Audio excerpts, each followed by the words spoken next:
Assalamualaikum warahmatullahi wabarakatuh. Halo semuanya. Kembali lagi di video pembelajaran SMK Darmawan. Sebelumnya perkenalkan, nama saya Elsa Mutia.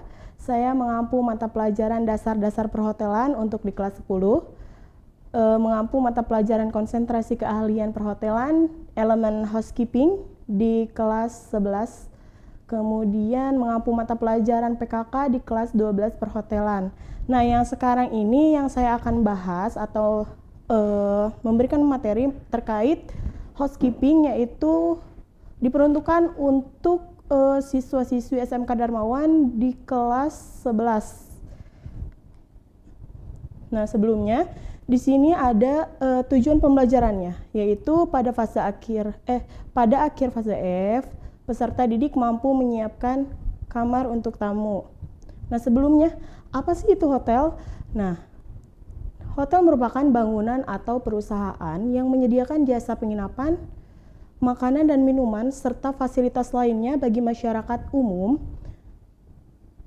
dan dikelola secara komersial dan merupakan salah satu bentuk perusahaan atau jasa. Kemudian, nah, di dalam satu hotel itu terdapat beberapa departemen atau manajerial. Salah satunya itu ada housekeeping departemen yang akan kita bahas di sini, yaitu salah satu departemen di sebuah hotel yang bertanggung jawab untuk menjaga kebersihan, keindahan, kerapihan, kelengkapan dan kesehatan seluruh kamar, juga area-area umum lainnya, agar seluruh tamu maupun karyawan dapat merasakan nyaman dan aman berada di dalam hotel.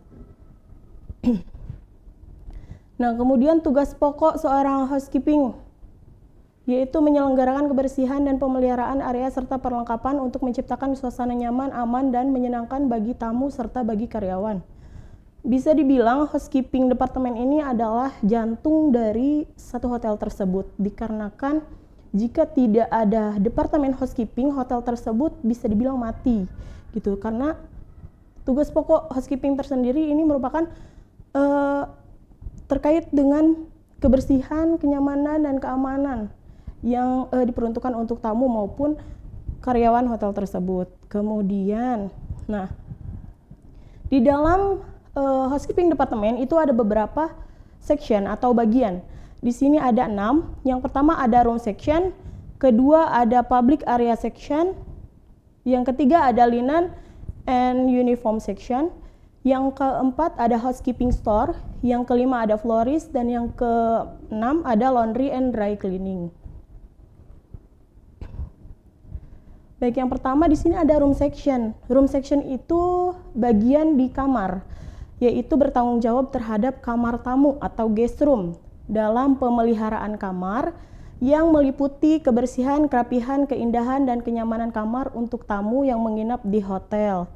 Petugasnya biasanya disebut room attendant, tapi untuk laki-laki biasanya lebih dikenal dengan room boy, dan untuk perempuan roommate. Dipimpin oleh floor supervisor yang bertanggung jawab langsung kepada executive housekeeper dalam kelancaran operasional pemeliharaan dan kebersihan kamar-kamar hotel yang dibersihkan oleh room attendant. Kemudian yang kedua ada public area section. Public area ini yang bertanggung jawab terhadap kebersihan dan kelengkapan semua ruangan hotel, kecuali kamar tamu dan kitchen. Kalau untuk kamar tamu tadi sudah ada room section. Kalau untuk kitchen itu departemen food and beverage product. Kemudian ruangan-ruangan di bawah pengawasan section ini ialah ruangan pelayanan dan ruangan umum untuk tamu. Jadi semua area yang digunakan oleh tamu itu dibersihkannya oleh public area, terkecuali kamar tamu dan kitchen. Berikutnya ada linen and uniform section. Ini bertanggung jawab terhadap semua jenis selena yang diperlukan hotel dan semua pakaian seragam kerja seluruh karyawan hotel. Nah, petugas ini disebut linen boy atau linen attendant. Pengawasnya disebut linen keeper atau chief room atau pengawas ruang lena. Ini biasanya bertanggung jawab atas semua lena atau bahan linen yang digunakan oleh seluruh departemen yang ada di hotel. tapi hanya bertanggung jawab untuk menyiapkan saja, menyiapkan, merapihkan. Beda lagi dengan laundry and dry cleaning. Di sini bertanggung jawab terhadap pencucian semua lena hotel, pencucian pakaian tamu, dan pencucian pakaian seragam karyawan. Kalau untuk laundry and dry cleaning ini, section yang bertanggung jawab dalam pencuciannya, sedangkan yang linen and uniform ini bertanggung jawab untuk kerapihan dan penyampaian linen-linen itu terhadap ke departemen-departemen yang ada di hotel tersebut. Kemudian ada housekeeping store. Ini bertanggung jawab terhadap keperluan staf tata graha atau housekeeping, dan setiap tata graha selalu melakukan tugasnya memerlukan banyak peralatan, antara lain alat-alat pembersih atau cleaning equipment, bahan-bahan pembersih atau cleaning supplies, dan barang-barang keperluan tamu atau guest supplies. Jadi section ini, housekeeping store ini bertugas atau bertanggung jawab itu untuk memenuhi semua kebutuhan room attendant. Apapun yang dibutuhkan oleh room attendant, housekeeping store ini yang bertanggung jawab. Kemudian ada florist. Ini bertanggung jawab sehubungan dengan tanaman hias dan rangkaian bunga, antara lain yaitu pengadaan merangkai bunga, penyimpanan, pengiriman atau pendistribusian, serta pengambilan peralatan atau clear up yang berkaitan dengan bunga. Nah, balik lagi ke room section. Di sini room section, untuk area room section itu tersendiri sudah pasti itu kamar. Namun ada juga area-area umumnya yang lainnya. Ini area-area yang menjadi tanggung jawab seorang room section. Yang pertama ada room atau guest room, kamar tamu. Kemudian ada koridor. Yang ketiga ada tangga atau penghubung antara lantai 1 dan lantai 2 antar kamar. Kemudian ada linen trolley atau room attendant trolley. Dan yang terakhir, yang kelima, ada janitor atau penyimpanan equipment. Nah, kemudian di sini ada peraturan petugas room section. Yang pertama, mengenakan seragam hotel, sepatu, dan kaos kaki yang ditentukan oleh pihak manajemen hotel. Jadi untuk grooming itu sendiri sebenarnya ditentukan oleh standar operasional yang diterapkan di hotel tersebut. Itu beda hotel biasanya beda grooming karena sesuai dengan SOP-nya. Kemudian ada selalu datang tepat waktu dan pastikan untuk memberi keterangan jika berhalangan hadir. Harus disiplin baik dalam kehadiran maupun dalam pekerjaan. Kemudian segera melaporkan kepada supervisor atau housekeeping office jika menjumpai tamu yang sakit atau hal-hal yang mencurigakan seperti keberadaan pencuri. Jika kita sebagai room attendant, jika melihat hal-hal yang sekiranya mencurigakan ataupun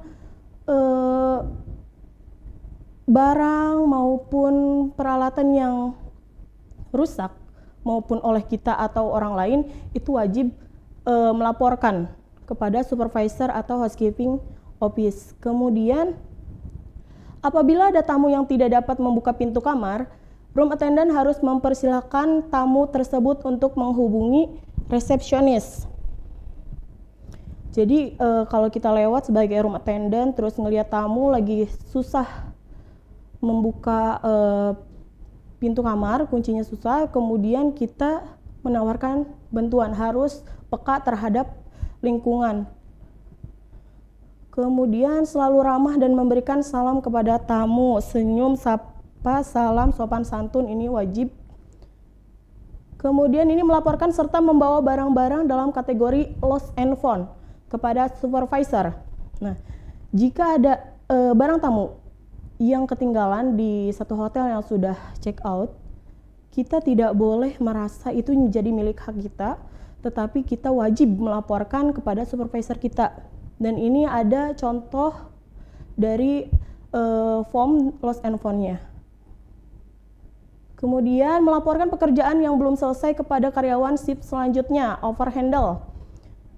Biasanya ini dari shift 1 atau shift morning shift ke evening shift, itu pasti ada aja pekerjaan yang belum selesai dan itu harus dicatat di logbook, kemudian overhandle ke shift berikutnya. Dilarang membuat kegaduhan di kamar tamu pada saat bekerja.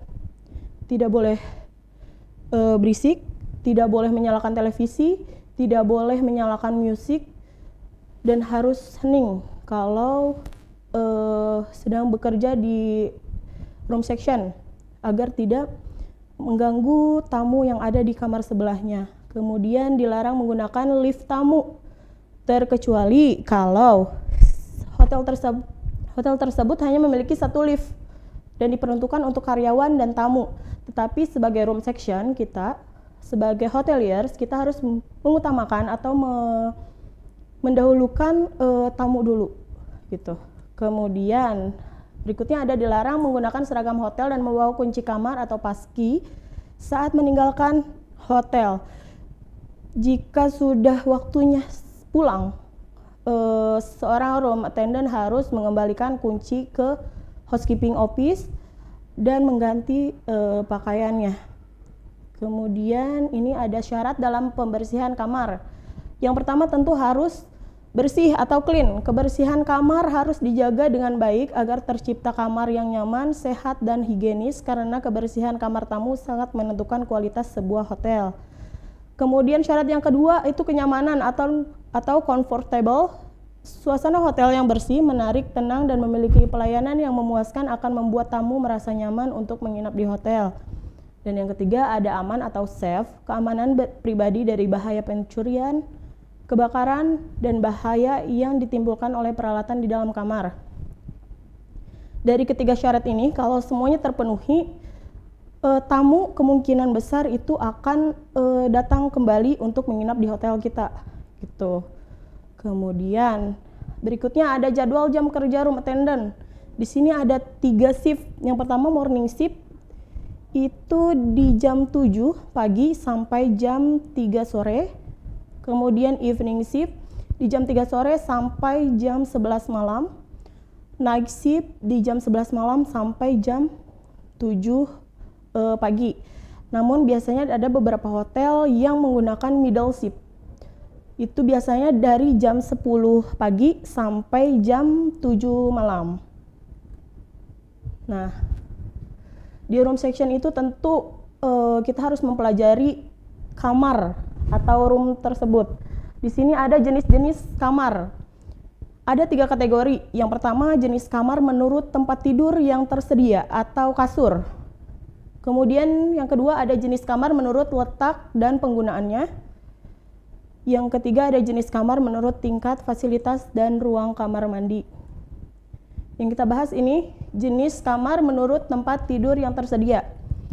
Nah, yang pertama ada single room atau single bedroom. Ini merupakan kamar yang dilengkapi sebuah bed single yang berukuran 80 x 192 cm sampai 100 x 200 cm yang diperuntukkan satu orang tamu. Jadi kamar ini di dalam satu kamar ini terdapat hanya satu bed berukuran single dan diperuntukkan hanya untuk satu orang tamu. Kamar jenis ini biasanya di luar negeri, kalau untuk Indonesia rata-rata twin. Nah, ini twin room atau twin bedroom, kamar yang dilengkapi dengan 2 tempat tidur berukuran single bed. Jadi single bednya ada 2 dan ini diperuntukkan untuk 2 orang. Kemudian yang ketiga ada double room atau double bedroom, kamar yang dilengkapi dengan 1 tempat tidur berukuran queen size atau king size berukuran 150 x 200 cm sampai 180 x 200 cm. Ini diperuntukkan untuk 2 orang tamu. Nah, kemudian ada triple room atau triple bedroom, kamar yang diperuntukkan bagi 3 orang yang dilengkapi 1 tempat tidur berukuran double untuk 2 orang. dan satu tempat tidur berukuran single untuk satu orang.